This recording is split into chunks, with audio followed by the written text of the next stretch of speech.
ሰው ተጣራ ወዲ ማዶ ሁኖ ክፉ ሰው ያለ ወያለው ያሌላ ማደንዳ ሄዳኛ ነው ና ባናቀ ምን ይልክ ባናራስ መንገሻ ያልሆነው ነገር አባጣጥም መጣ ዘፈነ ባላገር ና ታዛወዛሉ ስሜን ጃና ሞራ ሊወርቅ እንደማማ መንግስቱ አባጣና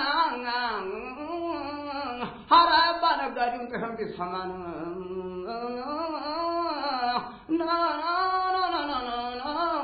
አሁን በምን ነገር ያጣላኝ አገሬ አደለሁ ዘሆን አልበላሁ ይበሬ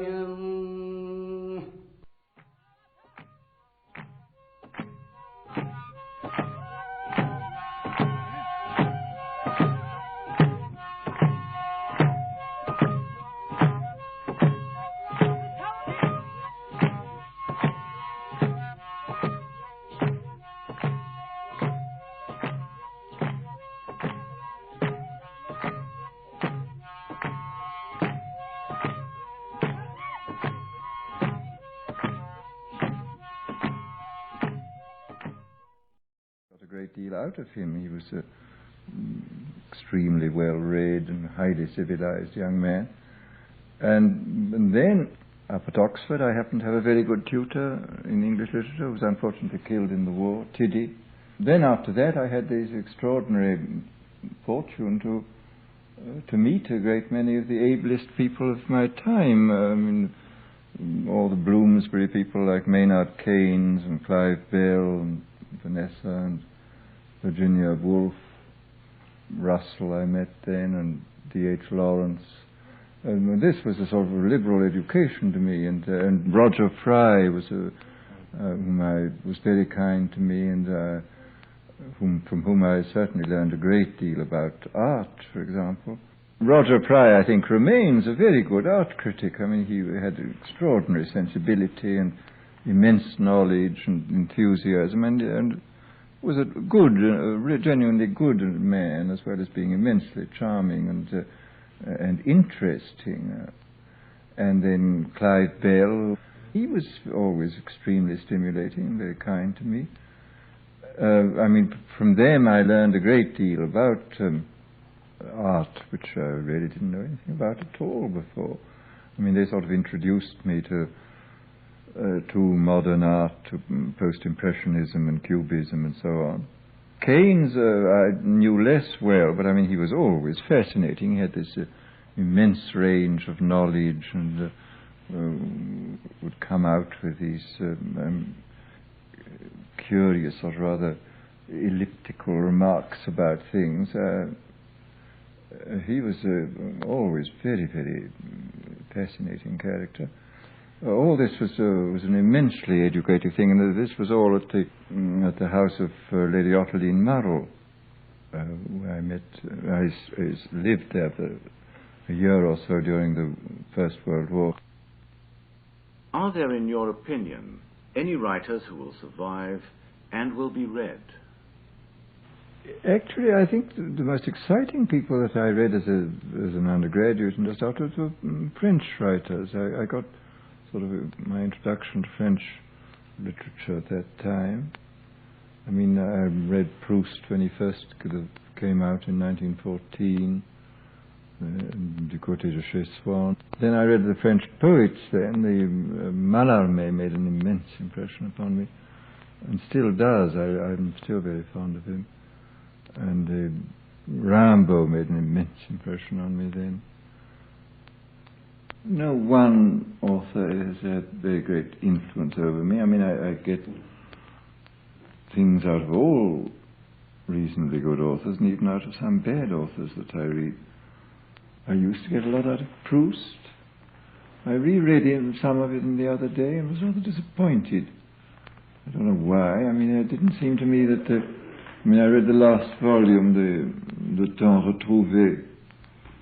It seemed to me curiously remote and unbelievable and unreal.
Juliana, assistant to the McCarthy Committee. Well, then the only thing to do was to bring in the photostat of the original picture with 3 people in the cast. Isn't that right? I wasn't asked for it, and I didn't deliver that. I think that's right. You were asked for something different from the thing that hung on Shine's wall. I never knew what hung on Shine's You wall. did know what hung on Shine's wall when that was handed to you, sir. I did not know what hung on Shine's wall. Did you think this came from a pixie? Where did you think this picture that I hold in my hand, which is Exhibit 3, came from? I had no idea where it came from. Says that during the last year he couldn't get the question will be eventually. Did you think it came from? I didn't get the rest of the question. Question. Did you think this came from a pixie? The counsel, for my benefit, define. I think he might be an expert on that. Yes. Well, pixie. Yes. I should say, Mr. Senator, that a pixie is a close relative of a fairy.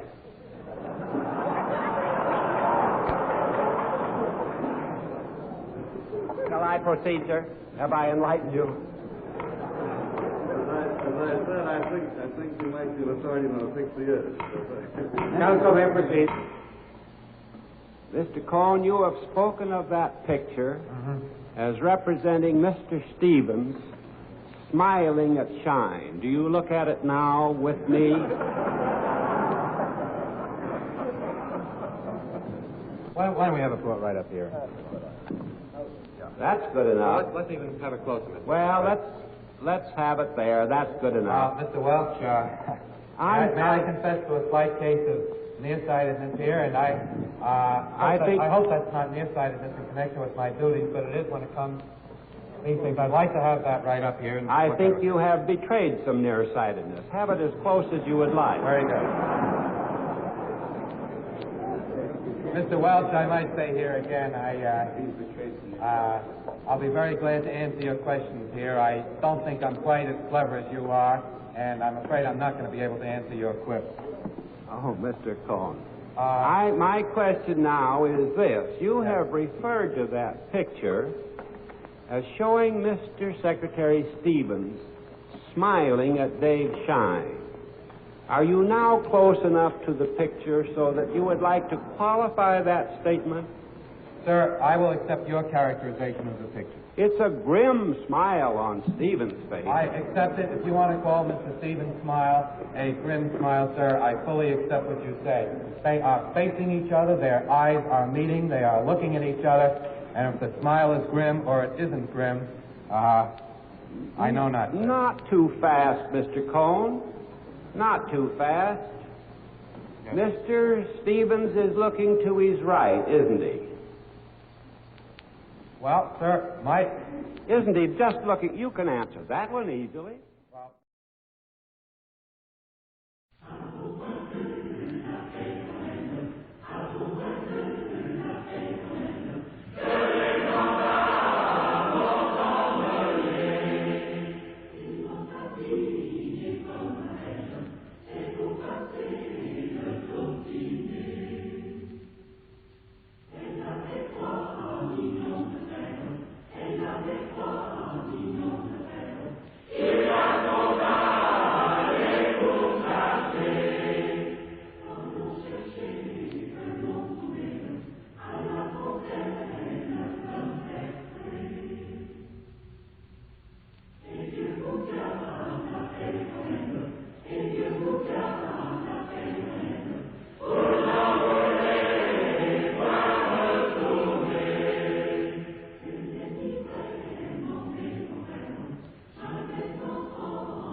Mi